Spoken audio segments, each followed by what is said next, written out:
Ágora, entrevistas CDC, tu espacio de diálogo en materia constitucional. Hola a todos, yo soy Italo Fortini, entrevistador en esta oportunidad. Le damos la bienvenida al séptimo episodio de nuestra segunda temporada de Ágora, Entrevista SEC, el cual es un espacio creado por el Centro de Estudios en Derecho Constitucional de la Universidad de San Martín de Porres, en el que conversaremos con diversos especialistas en materias propias y conexas de esta rama del derecho. En esta ocasión tenemos el enorme agrado de contar con la presencia del doctor Oscar Paso, quien es abogado y maestro en Derecho Constitucional por la Universidad de San Martín de Porres y doctor en Derecho por la Pontificia Universidad Católica del Perú, así como docente de diversos cursos de Derecho Constitucional en nuestra casa de estudios, y también forma parte de la plana docente en diversos cursos y diplomados en materia constitucional. A su vez, es autor de diversos artículos, así como también de los libros Derechos Fundamentales y el Tribunal Constitucional y las Constituciones Nacionales en la Era de la Globalización. Actualmente se desempeña como asesor jurisdiccional en el Tribunal Constitucional del Perú. Muy buenas noches, doctor Paso. ¿Qué tal? Muy buenas noches. En primer lugar, gracias por este espacio y atento a sus inquietudes y preguntas. Muchas gracias, doctor, por acompañarnos el día de hoy. Pues bien, yendo a lo que nos convoca, vamos a conversar acerca de materias vinculadas al derecho internacional, así como también principalmente a su reciente libro de este año, de las constituciones nacionales en la era de la globalización. Pues bien, no es ajeno a nosotros el extenso debate acerca de cómo en la Constitución, como nuestra norma configuradora del Estado y de la sociedad, se vincula con los procesos de globalización y también acerca de cómo estos procesos de globalización, digamos, impactan de cierta forma en las cláusulas constitucionales. Entonces, para comprender ello, es necesario aterrizar ciertamente en los orígenes y en la evolución progresiva que ha tenido la rama internacional, principalmente en lo que suele atribuirse en doctrina, que es el siglo XX. Entonces, la primera pregunta es, ¿cómo influyeron las dos guerras mundiales en la asunción del derecho internacional contemporáneo? Sí, es un tema bastante profundo e interesante que ha merecido la atención de la doctrina seguramente en las últimas 2 décadas, ¿no? Casi siempre la atención se ha focalizado particularmente en el fin de la Segunda Guerra Mundial y por el desarrollo de los conocidos juicios de Nuremberg, ¿no? Sin embargo, creo que algo que siempre se ha dejado de lado y que sin embargo fue un hecho histórico determinante para la posterior formación de los juicios de Nuremberg han sido los conocidos también como juicios de Leipzig. Luego de la Primera Guerra Mundial también se llega a establecer la responsabilidad de Alemania por los hechos acaecidos durante esta conflagración y se ordenó en la Paz de Versalles básicamente, ¿no?, que se desarrollaran procesos penales en contra de los criminales de guerra alemanes con la finalidad de evitar una suerte de impunidad internacional. Y como en esa época, muy diferente a la actual, no existían en puridad tribunales internacionales ni en derecho penal internacional ni en materia de derechos humanos, se le otorgó a los propios alemanes el deber de desarrollar estos procesos penales y establecer las responsabilidades a que hubiera lugar. Fue muy grande la sorpresa de los países vencedores de la Primera Guerra Mundial cuando se dieron cuenta que en realidad estos juicios fueron una simple formalidad con el propósito de establecer condenas o muy bajas o irrisorias o simplemente exonerar la responsabilidad penal o en aquellos casos donde se había detectado, con posterioridad se indulta a las personas que habían sido declaradas como culpables. Y cuando efectivamente termina la Segunda Guerra Mundial, era imposible que este hecho histórico hubiese pasado desapercibido. Los aliados tenían muy en cuenta lo que había pasado en los juicios de Leipzig y sabían que si dejaban a los propios alemanes los poderes para desarrollar los procesos penales en contra de sus nacionales, seguramente esos hubiesen acabado en impunidad. Y eso da pie a la idea de que es importante tener un derecho internacional mucho más sólido y una comunidad internacional también a su vez mucho más involucrada. Y por eso no fue una sorpresa en ese momento que inclusive países como la ex Unión Soviética hubiesen estado de acuerdo con la idea de formar una suerte de tribunal internacional. Y es una época muy curiosa porque justamente toda esta desidia estatal que se había generado por los regímenes totalitarios en Europa continental generó, al menos en esa época, un consenso muy importante sobre lo importante que era la intervención de la comunidad internacional en esta clase de asuntos, sobre derechos que ya se va a comenzar a entender no solamente forman parte de, el patrimonio, por así decirlo, de un Estado o que solamente el Estado le quepa proteger, sino de que fueron considerados como patrimonio común de la humanidad. ¿Y esto qué implica? Que no solamente los estados-nación tenían el deber de proteger estos derechos fundamentales, sino que también era una obligación de la comunidad internacional. Por eso es que comienza a superarse lo que varios denominaron el modelo westfaliano de derecho internacional, donde los sujetos principales o grandes actores del escenario internacional eran esencialmente los estados, y que la única fuente del derecho internacional que se entendía como válida eran los tratados que los propios estados ratificaban. Cuando termina la Segunda Guerra Mundial, más bien comienza a surgir a la superficie la importancia de los principios del derecho internacional, la jurisprudencia internacional y también la costumbre internacional.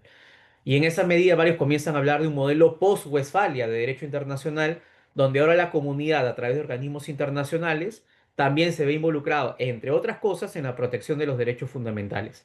Pero ciertamente ahí la instalación del Tribunal de Nuremberg va a suponer un hito muy importante porque va a ser la primera vez en la que personas naturales son sometidas a un proceso ante un tribunal penal internacional y a su vez también van a dar pie a la idea que es posible hablar de la responsabilidad más allá del Estado.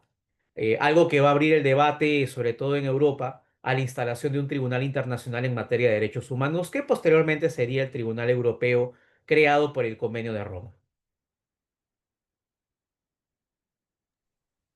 Sí, doctor, justamente, como usted bien lo menciona, digamos que se tenía la asunción o la concepción bajo el modelo westfaliano de que el único órgano protector de los derechos precisamente eran los estados, ¿no?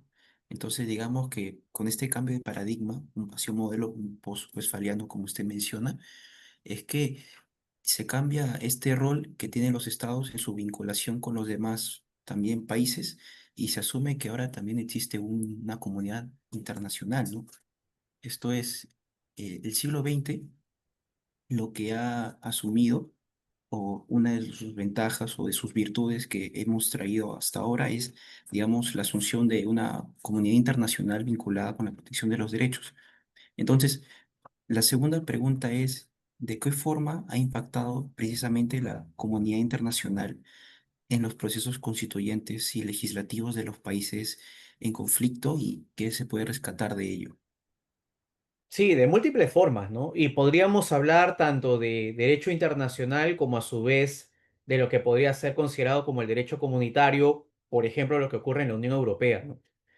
Desde el punto de vista del derecho internacional, es bastante usual que hoy en día las cláusulas de las constituciones nacionales de los estados contengan referencias al derecho internacional y los derechos humanos. Y esto es el establecimiento de una garantía de niveles mínimos de protección de las libertades fundamentales de la persona. ¿Qué implica esto? La noción que ha sido aceptada por una importante cantidad de la doctrina, que los derechos reconocidos en estos tratados internacionales suponen un estándar mínimo de cumplimiento de obligaciones morales que tienen los estados. ¿Qué supone esto? Que más debajo de este umbral de protección internacional los estados no pueden actuar. Y claro, cuando uno ve esa interacción en las constituciones nacionales con el derecho internacional, se da cuenta de que no es un debate que podría considerarse como asumido solamente por parte de uno de los contendientes, ¿no? Muchas veces se llega a considerar que la Corte Interamericana, por ejemplo, es la que siempre influencia a los estados, cuando en realidad estamos en un proceso que muchas veces ha sido catalogado como de diálogo judicial, donde la Corte Interamericana también recepciona y aprende de las experiencias de los estados partes y también le permite justamente este conocimiento de la realidad de los países, optimizar los niveles de tutela que la propia Corte Interamericana pueda dar. Podemos hablar acá de múltiples ejemplos, ¿no? En el continente europeo, la labor del Tribunal Europeo de Derechos Humanos, la labor también del Tribunal de Justicia de la Comunidad Europea, han permitido optimizar los niveles de protección dentro de lo que serían las jurisdicciones nacionales. No sin temores y no sin críticas, ¿no? Porque no han faltado tampoco oportunidades en las que se ha señalado que la intervención de la comunidad internacional podría ser asumida como una suerte de injerencia, ¿no? Por ejemplo, ¿qué es lo que ocurre cuando la Constitución Nacional es contradictoria con un tratado internacional de derechos humanos o con derecho de la Unión Europea? En el continente europeo, sin embargo, las veces en que tanto la Unión Europea como el Consejo de Europa se han mostrado especialmente fiscalizadores han sido con cláusulas constitucionales en cierta medida antiguas, ¿no? En el caso de Alemania, la Ley Fundamental de Bonn, por ejemplo, tenía una cláusula muy expresa donde señalaba que las mujeres no podían prestar servicio dentro de las Fuerzas Armadas, lo que generó un pronunciamiento por parte del Tribunal de Justicia de la Unión Europea en el sentido que existía una cláusula discriminatoria. Y esto incentiva los debates sobre la igualdad. Uno puede estar a favor o en contra de lo que eventualmente pueda opinar el Tribunal de Justicia, pero es una posición que siempre es importante tomar en consideración. En el caso del Tribunal Europeo de Derechos Humanos, uno puede citar una enorme cantidad de ejemplos en los que la jurisprudencia ha permitido la evolución de estándares mínimos en materia de protección de derechos humanos, por ejemplo, en temas de libertad de expresión y el desarrollo de los denominados discursos de odio, que han justamente permitido que los estados-nación puedan implementar mecanismos de protección de las minorías. En el caso del sistema interamericano también, dada la configuración del sistema, quienes suelen llegar son personas que no han obtenido tutela en sede doméstica. Y eso llega a optimizar mucho más el debate sobre los derechos, ¿no? Porque aquellos que no tuvieron protección en sede doméstica tienen la posibilidad de acudir ante un organismo internacional por una cláusula que está reconocida en la propia Constitución peruana y que en realidad es muy escasa dentro del derecho comparado, que permite el acceso a los tribunales internacionales y que ha generado que la Corte Interamericana emita jurisprudencia en relación con los estados que ha permitido, entre otras cosas, mejorar el procedimiento de consulta previa, mejorar lo que es eventualmente la situación de las cárceles en Latinoamérica, mejorar lo que es la situación de migrantes indocumentados, mejorar la situación de la población adulta mayor y en cantidad de escenarios más. Y claro, digo no sin críticas porque vivimos en una época en general en el mundo donde se ha discutido bastante sobre la participación de la comunidad internacional, que como menciono varios ven como injerencia, pero que en realidad termina siendo saludable en democracias particularmente precarias. Yo siempre he manejado la tesis que la comunidad internacional ha sido más criticada cuando al interior de los estados eventualmente se ve cierto aspecto de lo que podría ser considerado como una democracia. Más extrañamos al sistema internacional cuando ya esa democracia no existe en sede doméstica. Ahí nos damos cuenta de la importancia de la pertenencia a una comunidad internacional sólida. Pasó en la Alemania nazi, pasó en los regímenes totalitarios, básicamente no se creía que la comunidad internacional debía tener injerencia en asuntos domésticos y finalmente se dieron cuenta de la importancia de esta clase de participación e interacción justamente porque también puede darse el peligro de que el interior de los estados-nación puedan presentarse casos de copamiento del poder, ¿no? Y evidentemente de violación a los derechos fundamentales. Pero estamos en esa dinámica de ver y estudiar cuál es la legitimidad de los tribunales internacionales y en qué medida los fallos de un cuerpo judicial de personas que no han sido elegidas por ciudadanos de los estados eventualmente pueden tener una posición privilegiada al ordenamiento de un estado, ¿no? O sea, siguen siendo esfuerzos académicos que al día de hoy desarrollamos. Excelente, doctor.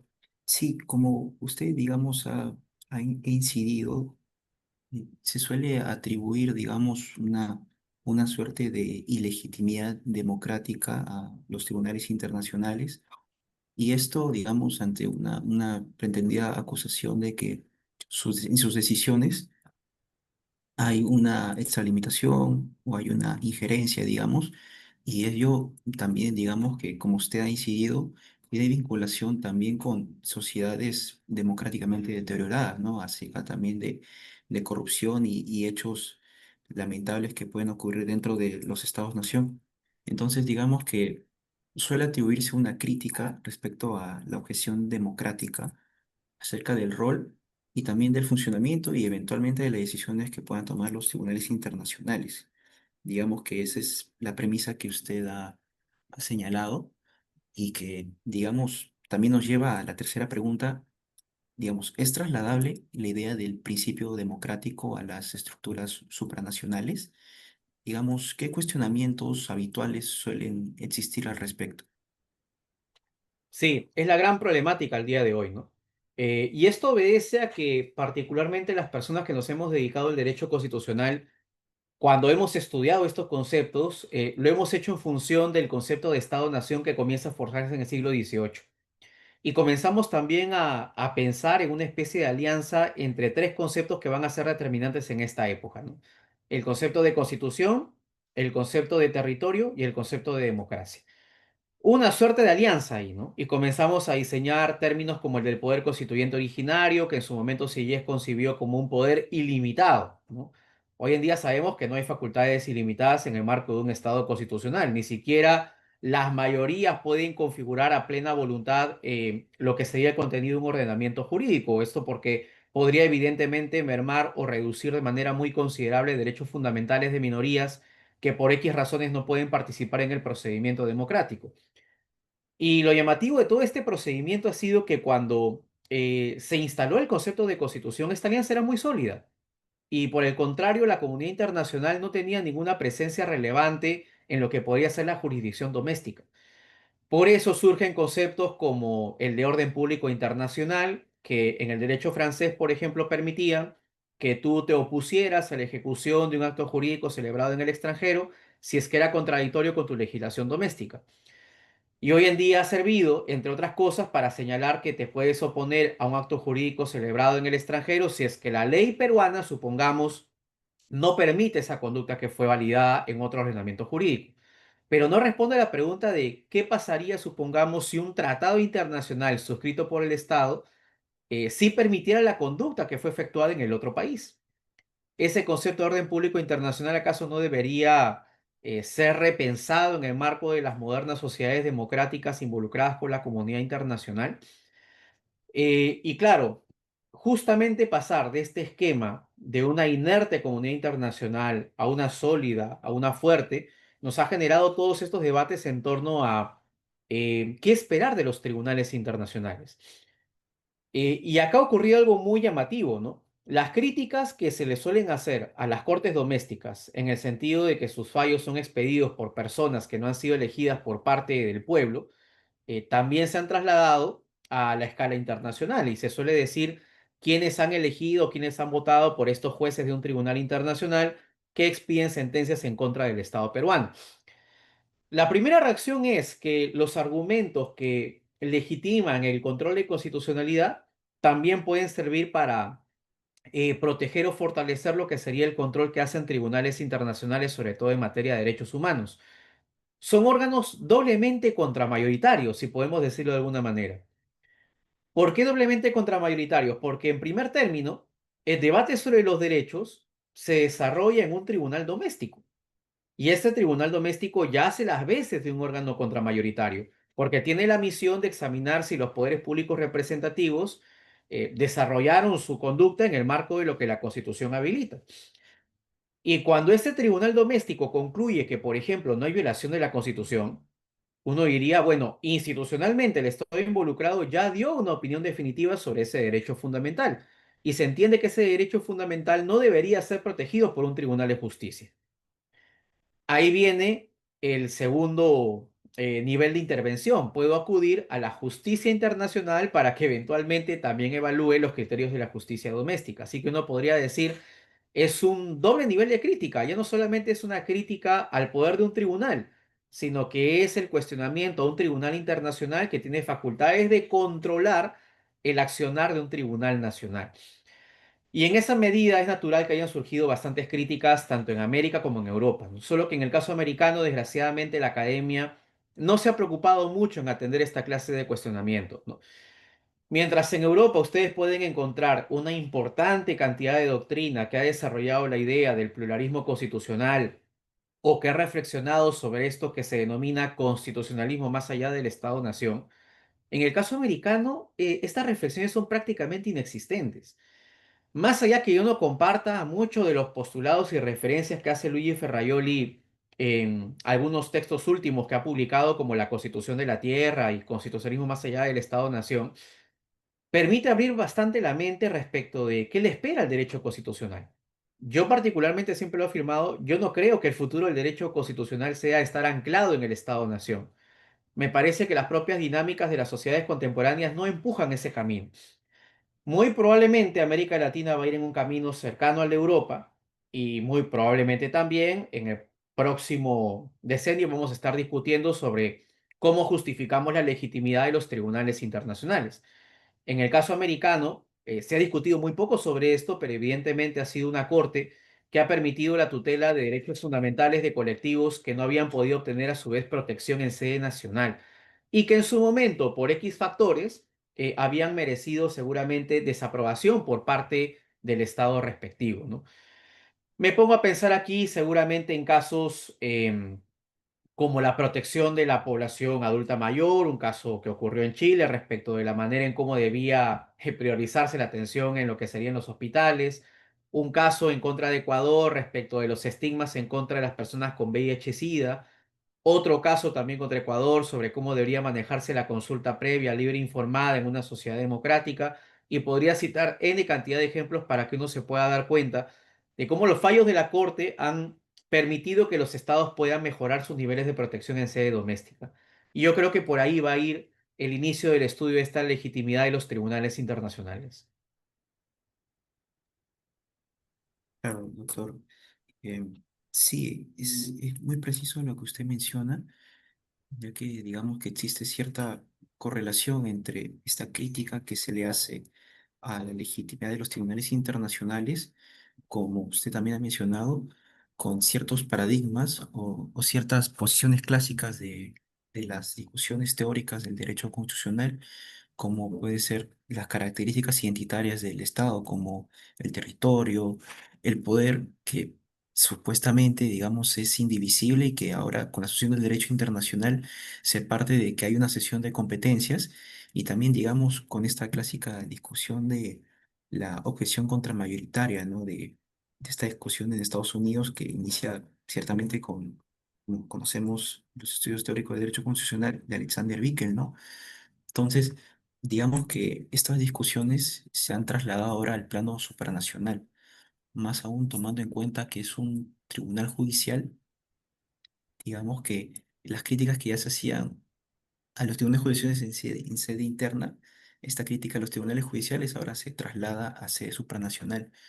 Como usted mencionaba, eso parte, digamos, de un anclaje de los estudios de derecho constitucional en sede local, ¿no? Entonces, yendo a un lado, digamos, más evolutivo, ahora respecto a estos estudios de derecho constitucional, se habla de trasladar estas teorías al plano supranacional. Entre ellas, como usted ha mencionado, el constitucionalismo más allá del Estado, o digamos, para anclarla a una corriente del constitucionalismo, también se habla de constitucionalismo global. Entonces, digamos, doctor, finalmente mi pregunta es, ¿a qué se le denomina constitucionalismo global? ¿La Carta de la ONU puede considerarse una constitución global? En este caso, ¿sería posible una constitución global? Hay diversas problemáticas detrás de esa pregunta, ¿no? Cuando se celebró el primer Congreso Internacional de Derecho Comparado, allá por inicios de la década de 1900, la gran inquietud era, por parte de estos estudiosos del derecho privado, tratar de establecer reglas mínimas comunes a todos los países, al menos europeos, sobre cómo debería manejarse particularmente el derecho civil, ¿no? Es decir, el derecho comparado tenía como misión llegar a configurar lo que podríamos denominar hoy en día como un derecho común de la humanidad, lo cual podía tener algo más de lógica y sentido en el contexto imperialista de la época, donde pues no había pequeños estados-nación como existen en la actualidad, sino grandes imperios que tenían posesiones en ultramar. Y claro, era más sencillo ahí la imposición de un ordenamiento jurídico porque era la metrópoli respecto de las colonias, ¿no? Cosa que pasó entre España y el Perú, ¿no? Donde heredamos bastante de lo que sería la cultura jurídica europea y específicamente la española.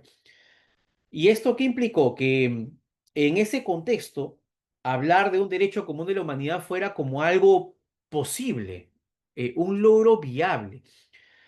Sin embargo, con la desintegración de estos grandes imperios, específicamente luego de la Segunda Guerra Mundial, y la posterior configuración de una sociedad mundial de estados, comenzaron a generarse múltiples inquietudes porque no solamente era la creación de una mayor cantidad de entidades territoriales, sino que al interior de cada una de estas entidades territoriales también a su vez comenzaban a forjarse discrepancias, debates sobre aspiraciones políticas de determinados grupos.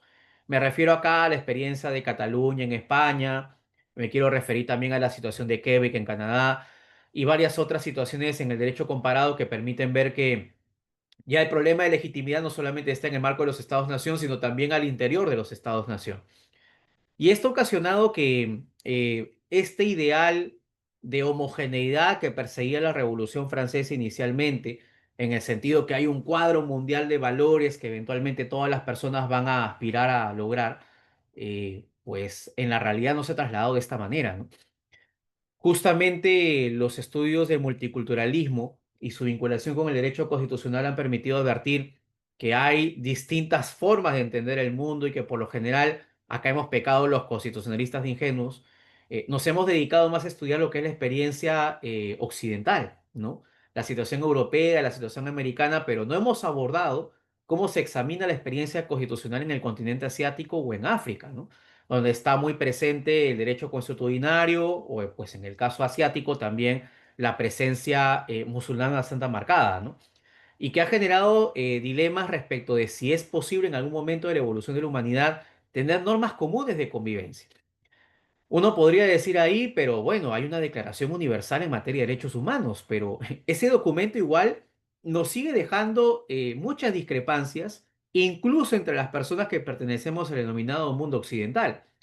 Seguramente, en un salón de clases en una universidad peruana, hacemos una pregunta sobre quiénes están a favor del aborto y en qué escenarios, no nos vamos a poner de acuerdo. Si hacemos una pregunta similar a propósito del matrimonio entre personas del mismo sexo, la adopción por parte de parejas homosexuales y demás, va a ocurrir algo similar.